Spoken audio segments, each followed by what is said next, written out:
And welcome to my very first Java tutorial video. My name is Kelvin from Firehawk Productions. You can also call me OMG Lala Man.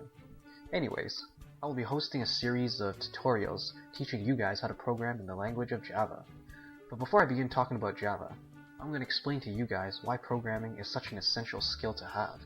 So why is computer programming important? Well, first, it changes the way you think.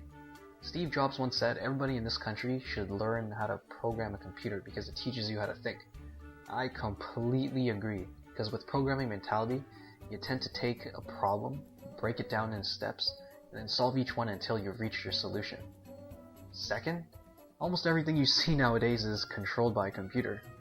Literally everything. Look, think about it. You got traffic lights, you got subway lines, you got electronic billboards, heck, even things you find inside your home, like your microwave, your oven, your refrigerator.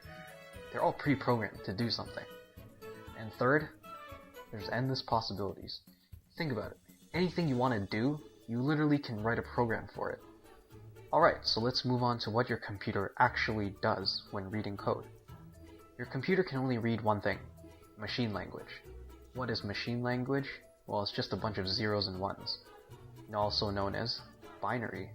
So you're gonna wonder, with all these different languages that we have, you have things like Python, C++, C#, C, Java. All these languages are not written with zeros and ones. So how in the world does your computer know how to read it? Well, the answer is simple. You have things called translators, which take code that we understand, such as Java, C++, Python, etc., and it translates it into machine language. There's actually three kinds.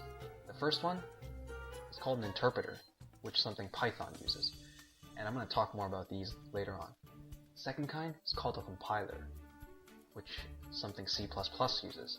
And third is a hybrid, something that Java uses. So let's start with an interpreter. Alright, so what is an interpreter? Well, the interpreter translates your code line by line into machine language. So how exactly does that work? Okay, so let's say you have your Python program, okay? And every line that's written in your Python program gets fed through the Python interpreter, and you get to see what you coded. So a perfect analogy for this would be, let's say if I had an apple pie recipe. Actually, you know what? Let's say if I had an apple pie recipe written in Greek, okay? I have no idea how to read Greek. But it just so happens that I have a friend named Bob who knows how to read Greek. So I call Bob over and say, hey dude, can you help me read this apple pie recipe written in Greek? I have no idea how to read this. And he says, okay. So he reads to me the first line and says, cut apples, okay? And then I cut apples. And then he reads me the second line and then I do it. He reads me a third line, I do it. That's a perfect example of how a Python interpreter works. He tells me one line and I do it. And eventually, I make apple pie. Well, how about a compiler? How does that work? Well, instead of translating the program line by line, it translates the entire program all at once. So how exactly does it do that? Well, you have your C++ program, all written in C++. You put it through your compiler, and the compiler translates every single line into machine language, so that the entire program is translated into machine language, and then it displays for you on the screen. So analogy of this would be, if I had the same apple pie recipe written in Greek, but this time I don't tell my friend Bob to translate it line by line for me. I'm just going to tell him to translate the entire apple pie recipe so I don't ever have to bother him again. That's exactly what the C++ compiler is.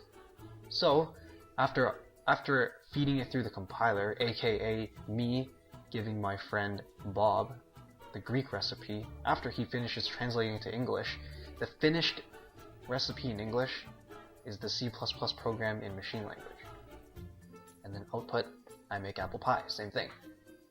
Okay, now what about the hybrid? Java uses a hybrid, but how does it work?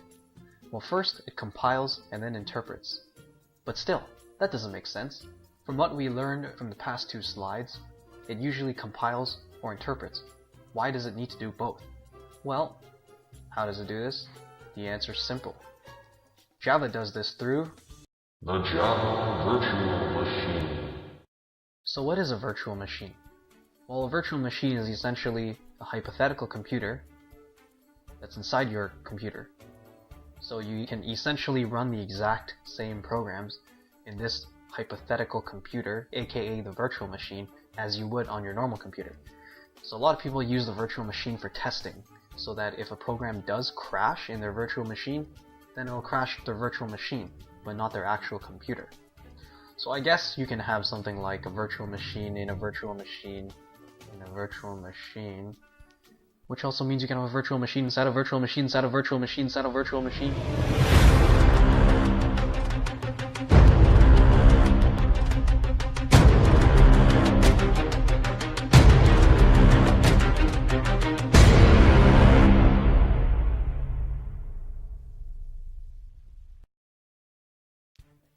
Anyways, so how does the hybrid actually work in Java?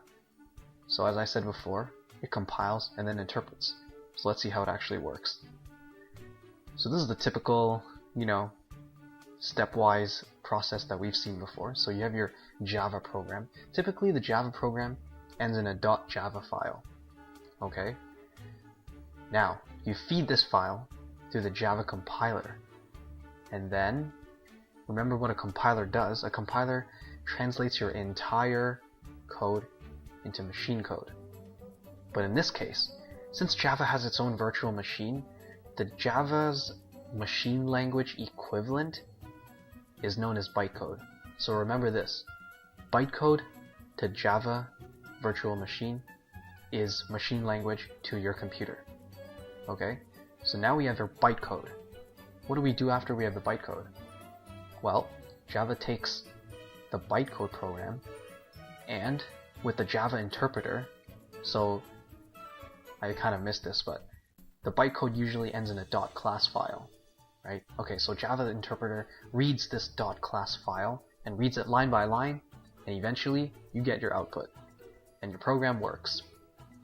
Alright, thank you for watching my first Java video. Looking forward to next video.